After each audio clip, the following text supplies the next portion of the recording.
현대 기독교인에게 가장 큰 문제와 위기가 있습니다. 그건 뭐냐면 하나님이 안 믿어진다는 겁니다. 이게 가장 큰 문제예요. 하나님이 살아계심에 대해서 부정하는, 잘 모르겠다라고 하는 사람들이 갈수록 많아지고 있어요.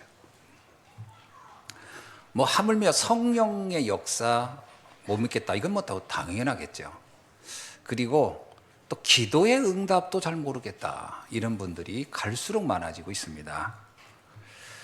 자, 어떻게 해야 이 문제가 해결될까요? 하나님의 살아계심을 알 수 있는 방법은 두 가지예요. 하나는 뭐냐면 말씀이 성취되는 걸 통해서 알 수가 있거든요. 또 하나는 기도 응답을 통해서 알 수가 있습니다. 자, 이 두 가지를 통해서 하나님의 존재를 알 수 있어요. 왜냐하면 말씀이 곧 하나님이시라고 했으니까 말씀이 역사하는 걸 보면 하나님은 이렇게 역사하고 있겠구나라고 알 수 있는 겁니다. 자, 그래서 말씀을 잘 모르면서 하나님의 존재를 알고 싶다 그러면 이미 번지수를 잘못 잡은 거예요. 그러니까 그런 사람들이 많거든요. 말씀엔 별로 관심 없어요. 그런데 하나님 알고 싶다 그러거든요. 내가 보기에는 알 길이 없을 겁니다. 그리고 계속 간절하면 알겠는데 방황할 겁니다. 그래서 말씀을 이해해야 돼요. 말씀을 알아야 그 말씀을 통해서 하나님의 존재를 이해할 수 있어요. 그래서 또 기도 응답도 마찬가지입니다. 기도 응답도요, 그냥 내가 원하는 것이 되는 게 기도 응답이 아니고요, 하나님이 나를 통해 하시려는 게 뭔가 여기 깨달아져야 그때 비로소 기도 응답을 알 수 있거든요. 자, 근데 잘 들으셔야 됩니다. 말씀 성취를 알 수 있는 방법이 뭘까요? 또 기도가 응답된다는 걸 알 수 있는 방법이 뭘까요? 이게 중요합니다. 그게 다름이 아니고요, 복음 증거를 통해서 알 수 있습니다. 잘 들어보세요. 복음을 증거해 보면 말씀이 성취하는구나라고 하는 것을 알 수 있어요. 말씀을 증거해 봐야 기도가 응답되는구나를 알 수 있어요. 무슨 말인지 이해되세요? 말씀 증거를 안 해보면 이 두 가지를 그냥 지식으로 알게 되는 거예요. 지식으로. 그러니까 말씀 전도를 복음을 증거해 보셔야 됩니다. 응? 자, 그래서 전도가 사라지면 사실은 사실적 신앙 체험도 어려워지는 거예요. 그게 문제입니다. 왜 유목사님은 전도만 강조할까요? 또 왜 우리 교회 목사님은 전도만 말할까? 이렇게 하는 분들이 있거든요. 이유가 있어요. 그건 교회를 부흥시키겠다 하는 목적 때문이 아니고 사실적 신앙을 갖는 굉장히 중요한 통로이기 때문에 그렇습니다. 그러니까 전도를 안 해보시면 머리로는 알겠는데 잘 몰라요. 이게 문제입니다. 그리고 말씀 들을 때 감동은 있어요. 근데 이것도 시간 가면 조금씩 희미해져요. 그게 문제입니다. 복음을 전해봐야 돼요. 굉장히 중요한 겁니다, 이거는. 자, 예를 들어서 AD 313년에 로마가 기독교를 공인하기 전까지는요, 초대교회는 핍박 속에서 전도운동했어요. 그때 성도들은요, 이 하나님의 실제적 존재에 대한 확신이 어마어마했어요. 전도를 하니까 확인되는 거예요. 복음 전해보니까 기도 응답이 어떻게 된다는 걸 알겠는 거예요. 근데 313년 로마가 기독교를 국가 종교로 선포해버리니까 전도할 필요가 없어진 거예요. 왜냐? 그냥 그 나라에 태어나면 기독교인이 되는데 뭐하러 전도를 합니까? 그러면서 전도가 사라지면서 실제적인 기독교에 대한 사실적 신앙이 소멸되기 시작한 겁니다. 그래서 그 자리에 등장한 것이 교권이에요. 교권. 그리고 사제들이, 카톨릭의 사제들이 거짓말하기 시작했어요. 사람들이 신앙생활이 안 만들어지니까 많이 기부하면 천국 가는 거야. 이렇게 뻥쳤어요. 거짓말한 거야. 희생하고 헌신해. 그럼 하나님이 구원해 줄 거야. 안 믿어지니까 그런 방법으로 신앙을 왜곡시켜 버린 거예요. 전도가 사라지면 사실적 신앙도 사라집니다. 이게 굉장히 중요한 얘기예요. 개신교가 이게 아니다라고 하는 게 루터였어요. 루터이에서 이건 아니다. 말씀을 보니까 이게 아니야.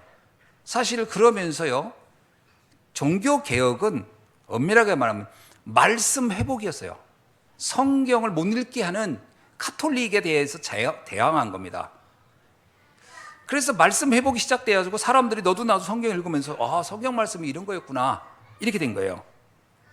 근데 종교개혁이 이루어지면서요, 유럽 국가들 중에는요, 개신교를 국가 종교로 받아들이는 나라가 많아졌어요. 유럽의 대부분 교회들이 국가 종교로 받아들여요. 그러면서 또 개신교도 전도를 할 필요가 없어졌어요. 전도가 사라지니까 어떻게 됩니까? 그 자리에 뭐가 자리 잡냐면요, 성경 연구, 신학 연구, 이게 발달해요.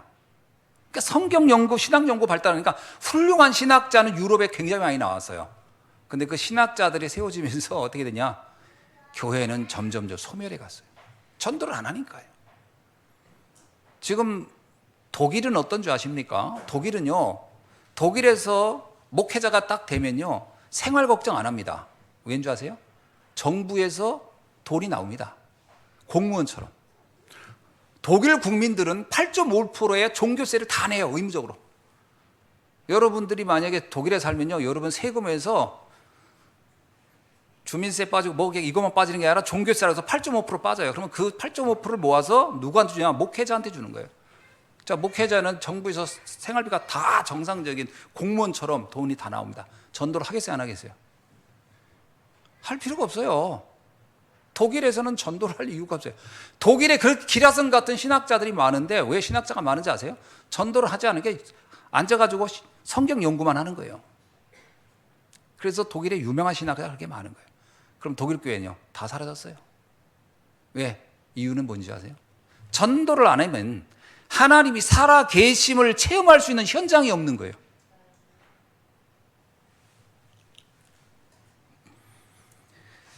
그리고 나서요, 또 유럽 교회하고 미국 교회가 법을 또 만들었어요. 뭐냐? 차별금지법이라는 게, 차별금지법은 뭐냐? 차별하지 말으라는 거예요. 다른 종교 차별하지 마.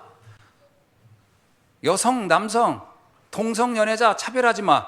사실은 차별금지법이 인종 차별하지 마, 여성, 남성 차별하지 마, 동성 연애자 차별하지 마라고 하지만 사실 이 차별금지법이 가장 타켓을 두고 있는 대상은 사실은 교회입니다. 기독교는 다른 종교에 대해서 차별하지 마.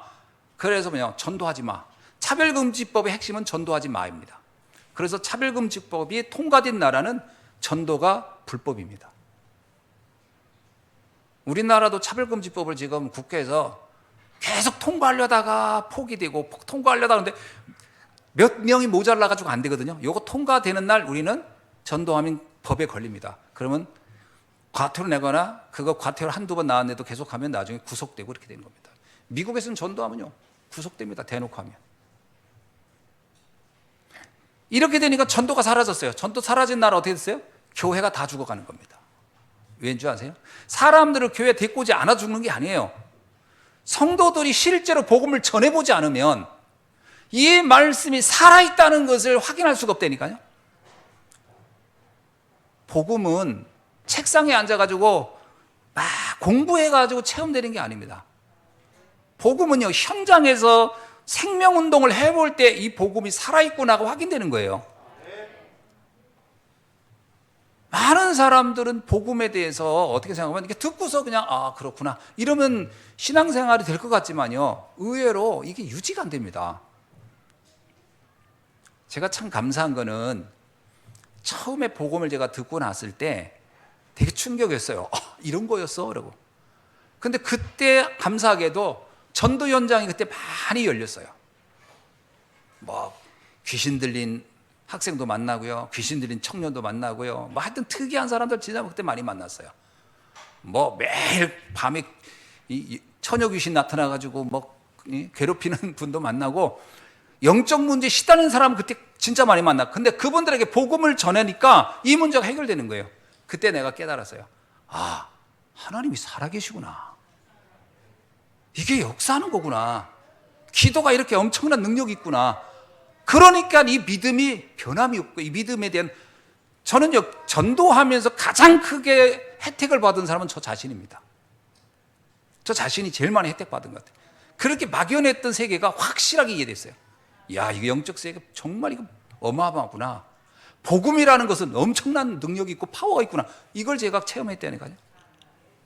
만약에 제가 그 현장을 보지 못했다면 지금 저는 이런 얘기를 하면서 저 자신이 굉장히 정말 이럴까? 뭐 이런 생각이 자꾸 들었을 거예요.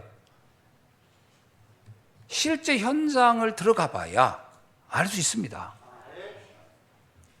그러니까 이 전도가 사라지면요, 사실적 신앙도 점점 사라지는 거예요. 지금 이 문제가요, 미국 한국 교회까지 이제 엄청나게 침대. 한국에도 이제 전도 거의 안 합니다. 또 전도를 하게도 또 이상하게 하는 전도를 해요. 예수 천당 지옥 불신. 그건 전도라고 하기도 어려운 겁니다. 그건 전도 아닙니다. 그래가지고는 그 사람들이 정말 영적 문제 사실적으로 체험되는 거 이해하겠어요? 아니, 지나가는 사람한테 예수 믿으세요 한번 던져도 그 사람이 복음 듣고 변화된 걸 이 사람이 확인할 수 있겠어요? 뭐 확인 안 돼요. 그래서 그런 전도는 전도가 아닙니다. 도리어 전도를 더 많이 막죠. 자기 자신도 전도가 되고 있는지도 자기도 확인 못하는 판에 무슨 전도가 됩니까? 전도는 실제적으로 만나서 복음을 전하고 양육을 하면서 이 사람이 변화되는 것을 체험하면서 말씀이 살아있구나, 하나님이 살아계시구나, 기도가 응답되는구나, 이 체험이 있어야 할 줄 압니다.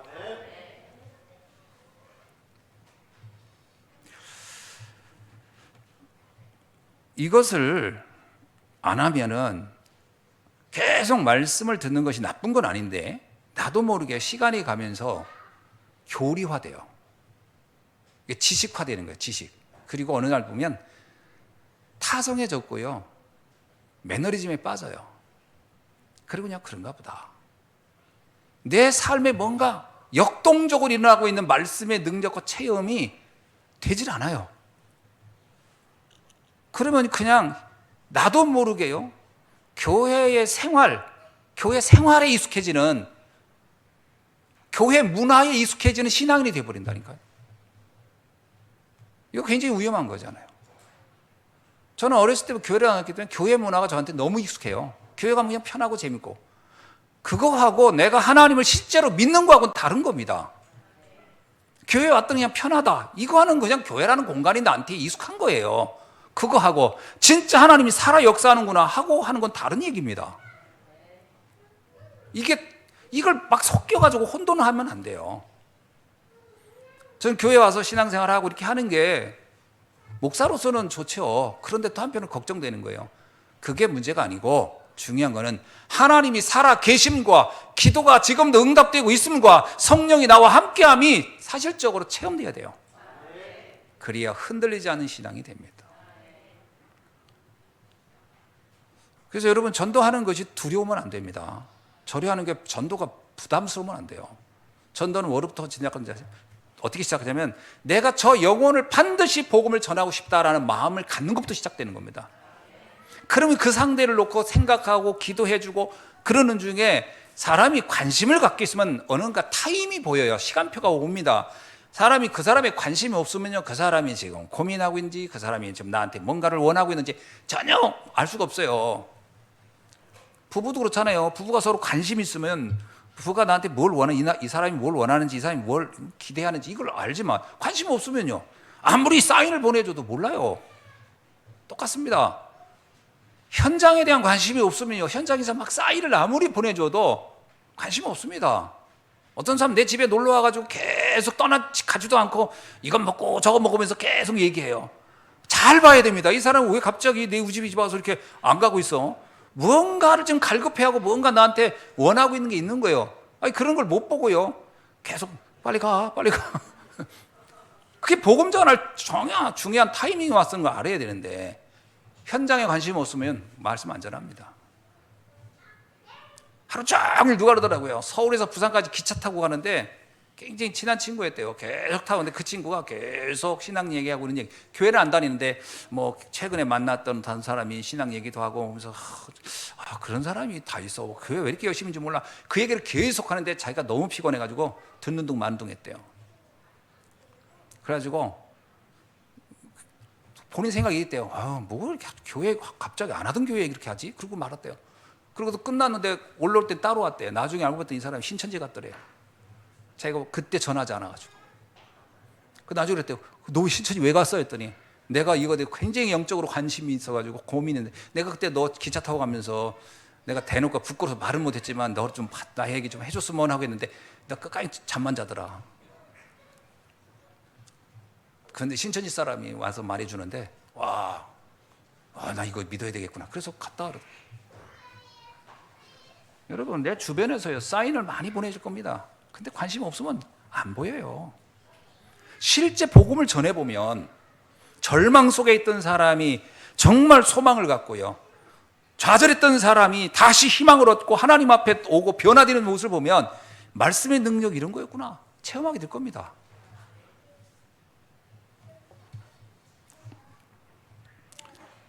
그래서 오늘 본문에 보면요 사도 바울이 이런 얘기를 합니다. 내가 그리스도 안에서 참말을 하고 거짓말을 아니하노니. 내가 진짜 나는 내 간절함이 있다는 거예요.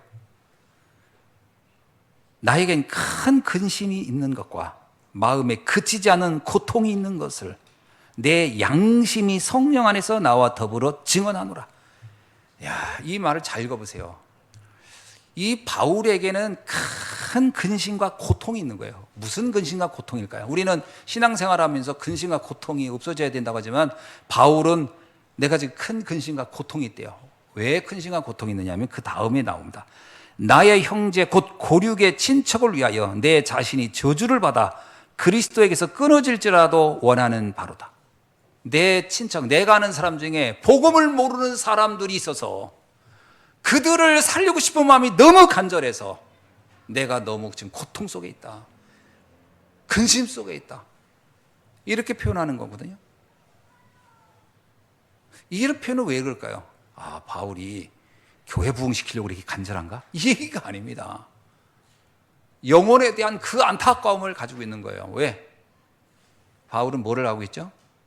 하나님이 살아계심과 하나님의 그 역사와 축복과 응답을 알고 있는 사람이기 때문에 이걸 말해주고 싶은 거예요. 이걸 모르고 사는 건 너무너무 불행한 것이고 너무너무 고통스러운 것이고 이건 너무너무 저주스러운 삶이라는 걸 바울 자신이 누구보다 잘 알기 때문에 이거를 말해주고 싶은 거예요. 근데 그들이 지금 들으려고 하지 않으니 나는 너무 가슴 아프고 너무 고통스럽다. 이게 진짜 복음 많은 사람 마음 아닐까요? 내가 진짜 복음이 뭔지 안다면 이런 마음 생기는 게 당연한 거 아닙니까? 내가 너무 종을 가지고 있는데 저 사람이 몰라. 저 사람도 이걸 얼마든지 가질 수 있는데 왜 저걸 모르고 하면 안타깝지 않아요? 안타까울 거 아니에요. 말해주고 싶고 선명하고 싶고. 이게 바울의 중심이었다는 거예요. 그럼 우리가 바울이 알고 있었던 것은 뭘까? 성경에서 이런 말씀을 하고 있습니다. 첫째, 모든 인간은 하나님의 형상대로 창조됐다는 거예요. 바울은 이걸 믿는 겁니다. 모든 인간은 하나님의 형상대로 창조된 거예요. 아멘이죠? 그런데 이 하나님의 형상대로 창조된 게 창세기 1장 27절 이야기입니다. 그래서 그때 인간에게 주어진 축복이 뭐죠? 에덴의 축복이에요.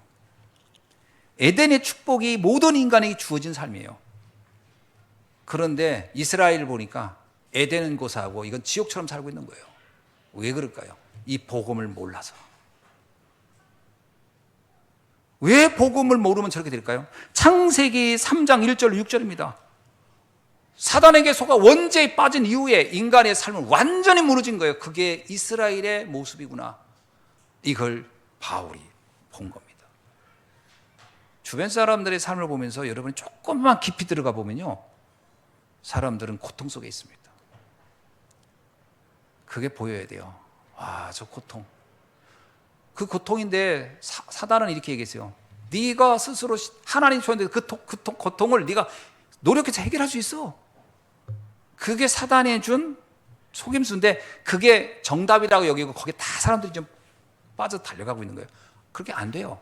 사람이 노력한다고 불행이 해결되지 않습니다.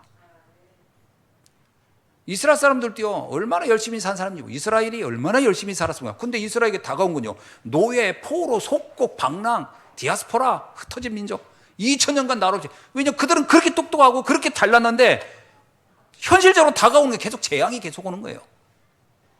바울이 이걸 봤던 거예요. 저 똑똑한 유대인이, 이 우리 민족이 그 비밀 하나 몰라서 저렇게 망하고 있구나. 너무 안타까운 거예요. 우리 주변을 보면서 여러분 그런 마음 들지 않습니까? 이상하네. 열심히 살고 똑똑하고 잘난 것도 많고 가진 것도 많은데 왜 이 사람은 되는 일이 없고 이렇게 불행할까? 뭐 때문에 문제일까요? 하나님 떠난 문제가 그 사람의 인생을 잡고 있어서 그런 거예요. 로마서 3장 10절 3절 23절에 보면 의인은 없나니 하나도 없고 모든 사람은 죄를 범하였으며 하나님의 영광에 이를 수 없도다. 이게 모든 사람에게 드려진 문제라는 걸 바울은 너무나 잘 알고 있었어요. 이것을 해결할 수 있는 답은 딱 하나예요. 그게 뭐냐면 하나님이 처음부터 줬던 약속이에요. 여자의 후손이 와서 뱀의 머리를 짓밟을 것이다. 그리스도에 대한 약속이거든요. 근데 이거를 알아듣는 사람이 거의 없습니다. 당신의 문제를 해결하는 길은 그리스도입니다. 이렇게 얘기하면요, 콧방귀입니다. 콧방귀. 난 돈이 없는 거지. 내가 좀 배경이 없어서 그런 거지. 내게 뭐 좋은 직장이 없어 이러는 거지. 그리스도가 없어 그런 게 아니야. 이렇게 얘기할 겁니다. 내가 사람을 잘못 만나서 그래. 아닙니다. 그리스도가 약해서 그런 거예요. 불행의 근본을 보는 눈이 없으면 자꾸 피상적인 거 붙잡고 달려가는 거예요. 표면적인 거 붙잡고 달려가는 거예요. 로마서 5장 8절에서 사도 바울이 얘기합니다. 우리가 죄인 되었을 때 하나님께서 그리스도를 우리에게 보내심으로 그 대속의 사랑으로 우리를 건지셨다는 거예요. 이게 아니면 누구도 이 저주 재앙에서 빠져나올 수 없다라는 게 바울의 확신입니다. 이건 자신이 체험한 거예요. 그래서 바울이 생각한 건 뭐냐면 모든 사람에게 그리스도를 설명하고 그리스도를 자신의 구주로 영접하게 해줘야 되겠구나. 이게 바울의 간절함이었어요. 근데 유대인들은 대부분 거부했거든요. 그러니까 그는 큰 근심과 큰 고통이 있는 거예요. 이걸 왜 이렇게 못 알아들을까? 가끔 우리가 이럴 수 있어요. 복음 전인데 못 알아듣고 그러면요, 이건 네 팔짱가 보다. 그리고 그렇게 생각하면 큰일 나요. 아닙니다. 그게 우리의 안타까움이 있어야 돼요. 왜 이걸 못 알아들을까?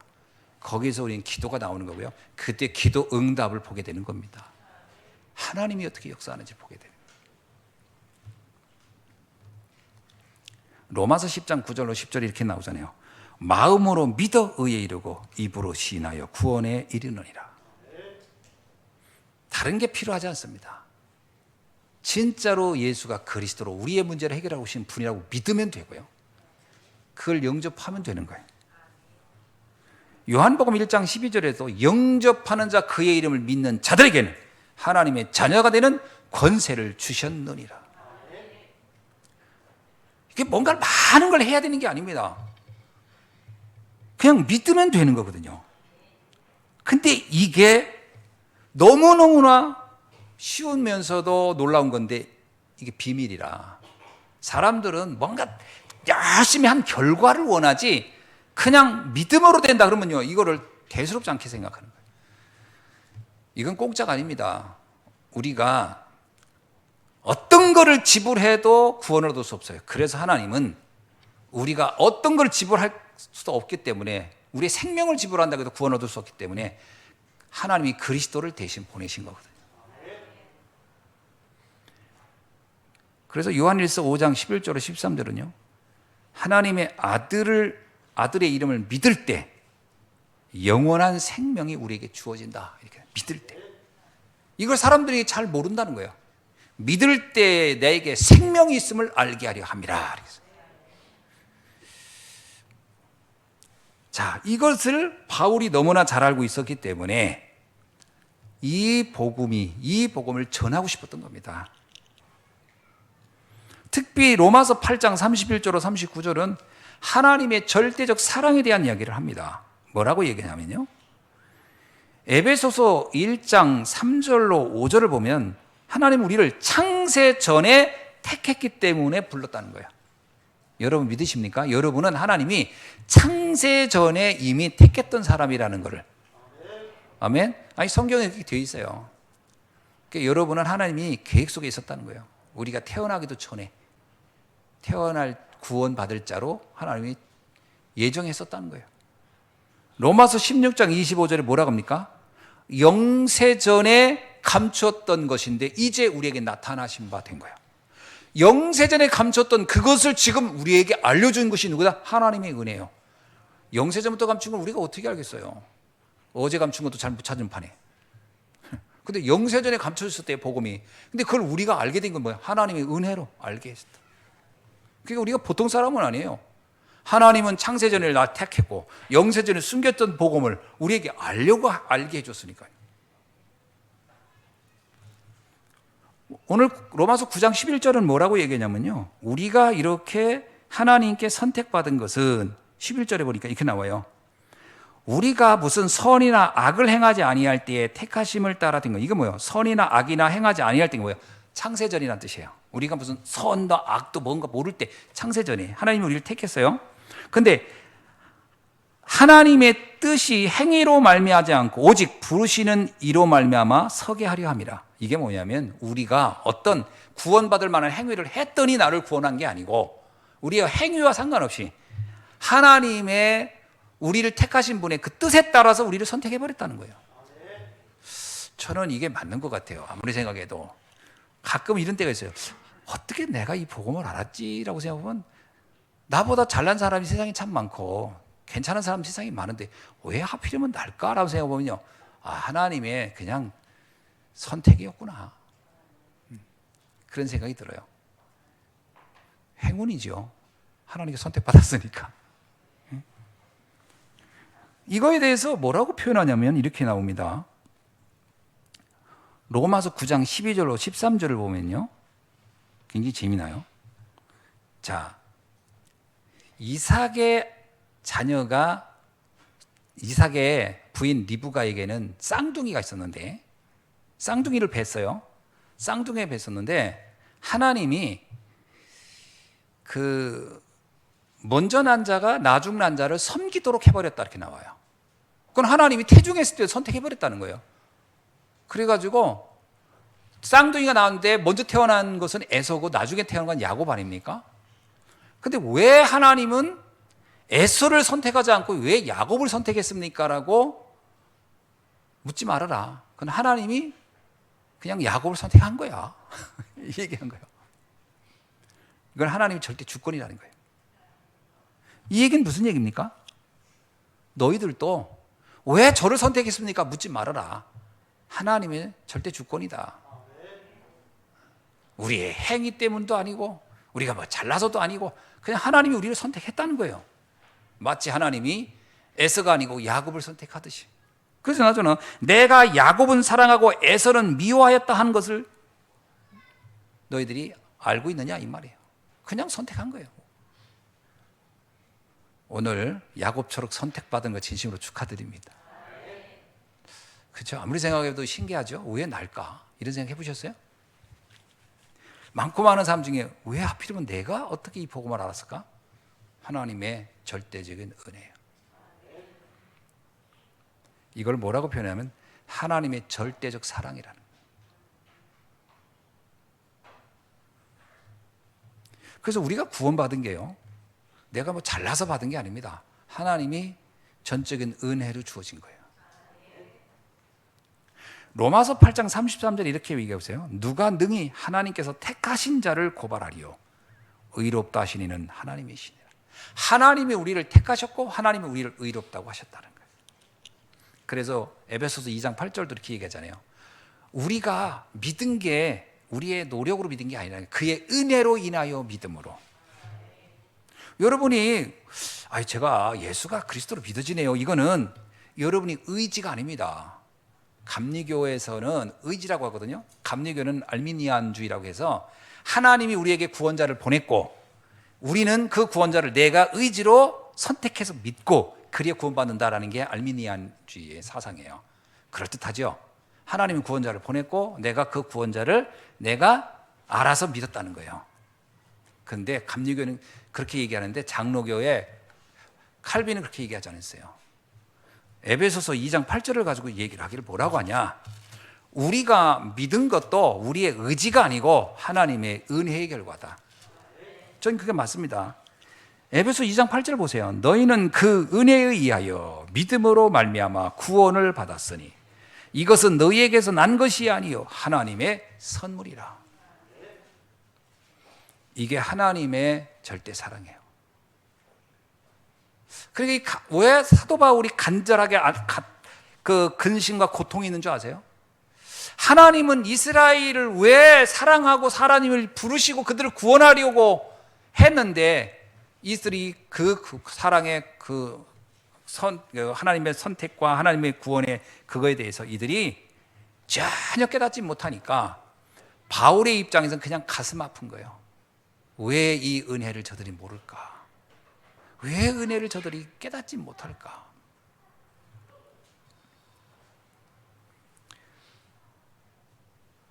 세 번째는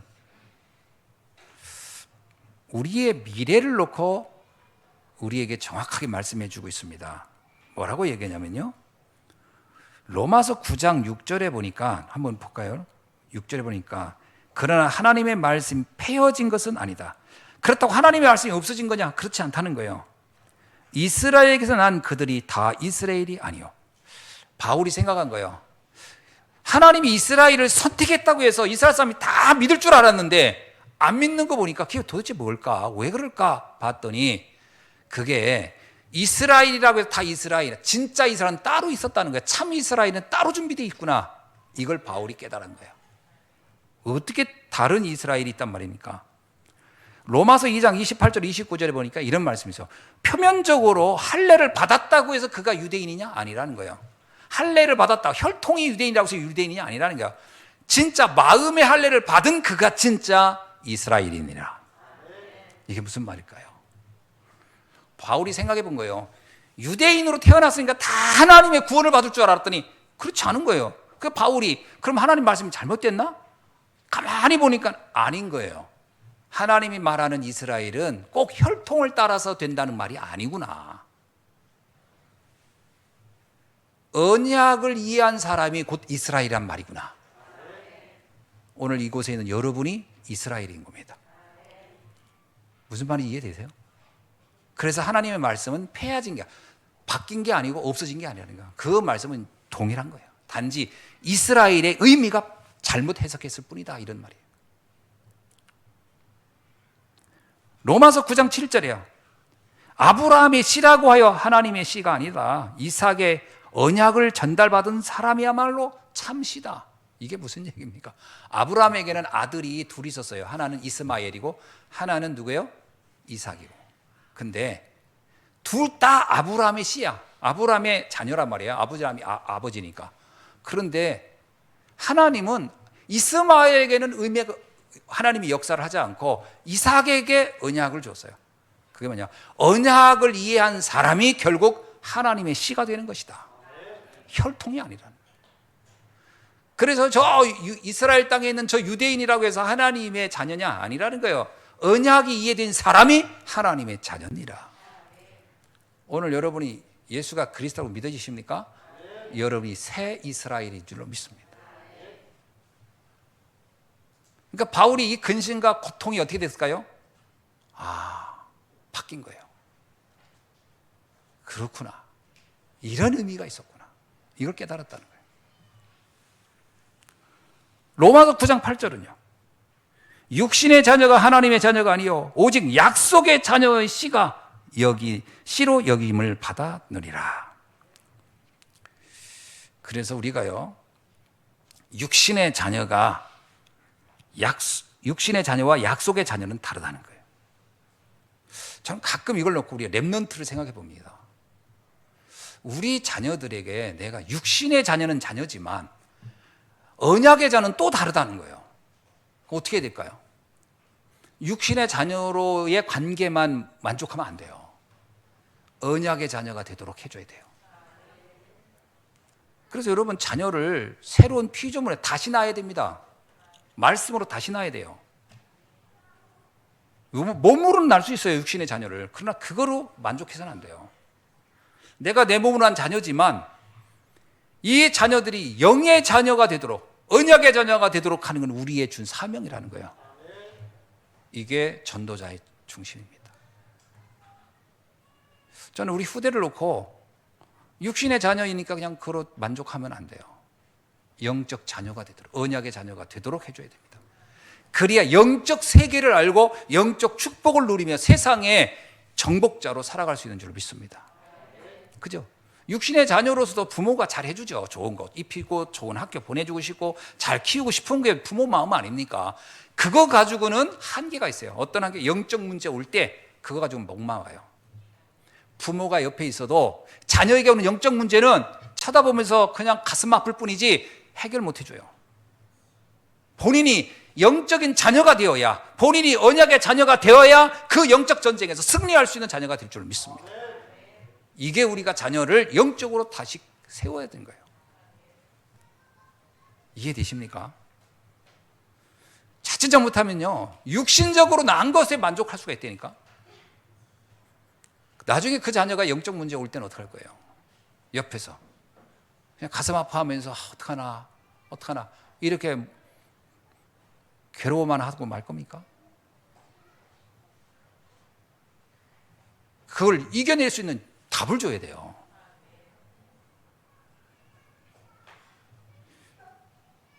이 언약의 자녀야말로 진짜 하나님의 자녀니라. 전도가 뭔지 이해되시죠? 전도는요, 그 사람을 새로 태어나게 하는 거예요.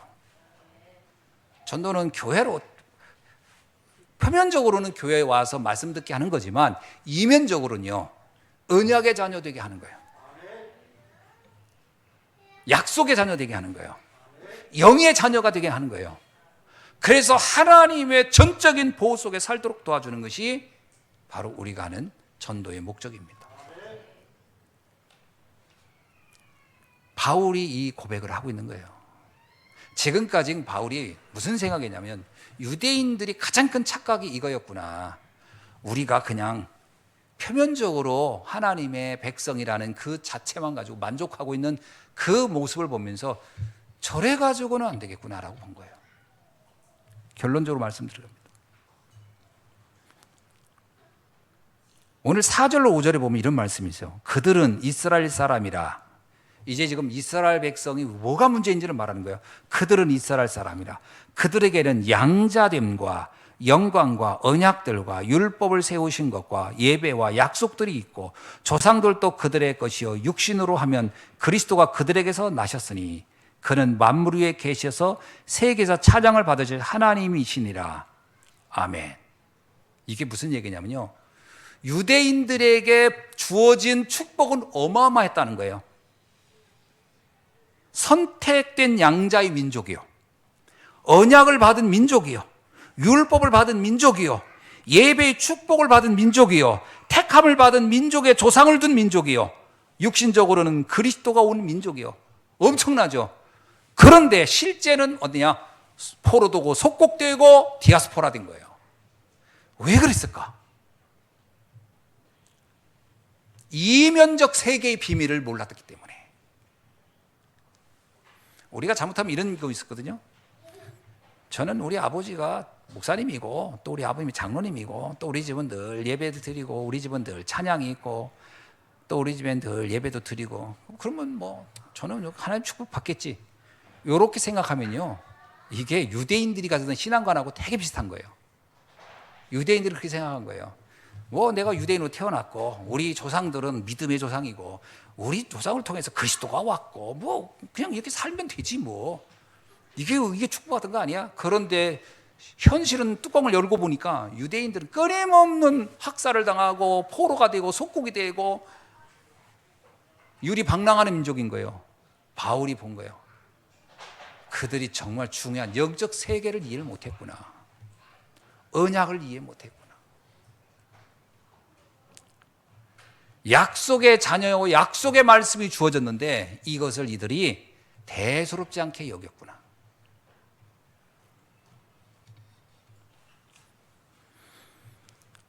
딱 하나를 놓친 거예요. 복음을 놓친 거예요.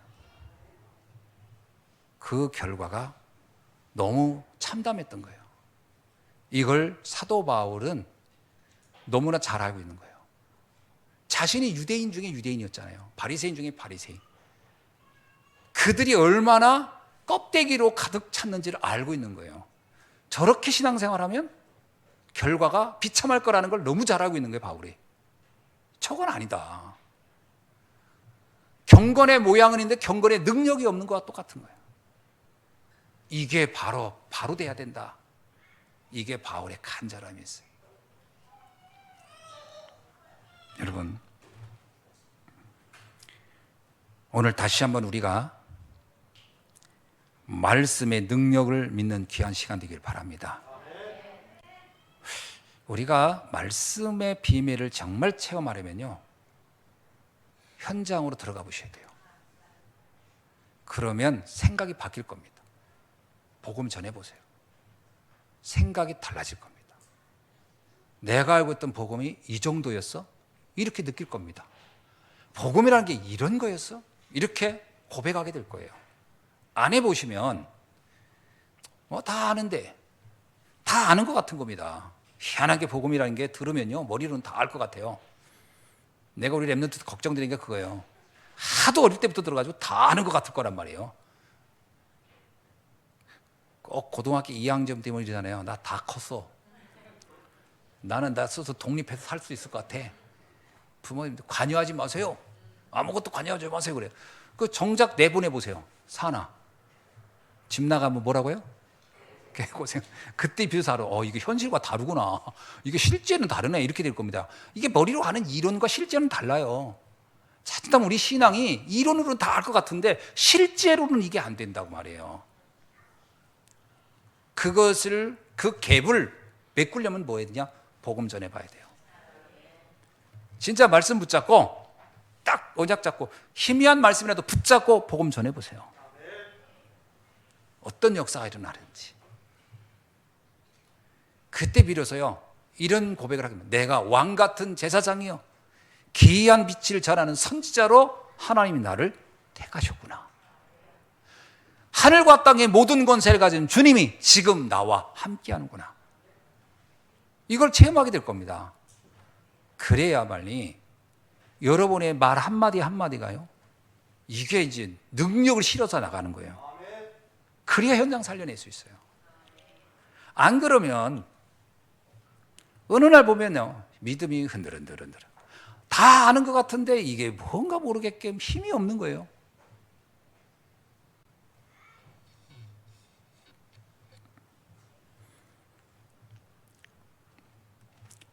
바울의 24는 뭐였을까요?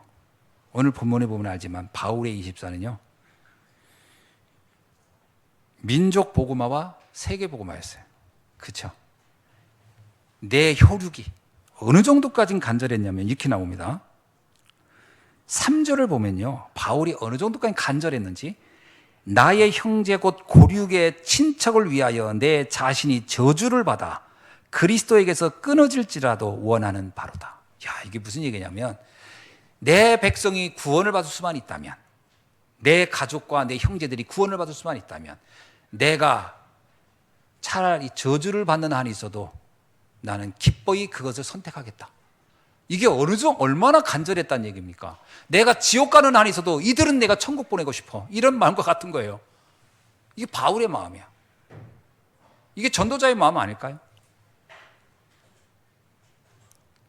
바울은 그래서요, 생명이 그렇게 많이 죽음에 임박한 상황을 겪어도 끝까지 로마를 가려고 했어요. 저 로마의 복음이 증거되어야 우리 민족이 겪는 이 고통과 저주도 해결될 거라는 걸 본 거예요. 선교는 뭐냐면요, 미리 재앙을 막는 거예요. 미리 재앙을 막는 거예요. 저는 이렇게 생각했습니다. 이거 우크라이나 분들한테, 여러분이 지난번에 한 얘기예요.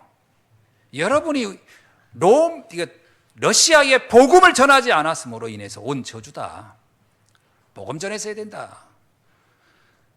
누구의 책임이겠냐? 복음 전하자는 우리의 책임이다. 그 얘기 했습니다. 복음 전해야 됩니다. 선교하지 않으면 그 재앙이 나한테 들이닥친다니까요. 그래서 바울은 로마 복음화에 그렇게 간절했던 거예요. 주님은 우리에게 말합니다. 237 5천 종족 향해 가라. 이것이 세계 살리는 길입니다. 근데 이 힘 하나님이 주셨어요. 성령이 너에게 임하시면 예루살렘, 유다, 사마리아 땅끝까지로 내 복음의 증인이 되게 하리라. 증인이라는 것은 체험한 자거든요. 넌 체험하게 될 거라는 거예요. 복음을 전하면 체험하게 될 거라는 거예요. 이 복음의 능력이 얼마나 놀라운지. 저는 오늘 우리 예수님교회 모든 성도들 렘넌트까지도 사실적인 하나님의 살아계심을 체험하는 그 현장의 맛을 보는 그런 전도자가 되시기를 주의 이름으로 축원합니다. 기도하겠습니다. 하나님 감사합니다. 오늘 주신 말씀 붙잡고 다시 한번 사실적인 믿음, 흔들리지 않는 복음의 능력을 체험하는 이 시대의 참 전도자, 그리스도의 대사, 그리스도의 영적 의사, 그리스도의 영적 파수꾼의 사명을 감당하는 우리 예수한교회 성도님들이 되게 하옵소서. 예수 그리스도의 이름으로 기도하옵나이다. 아멘.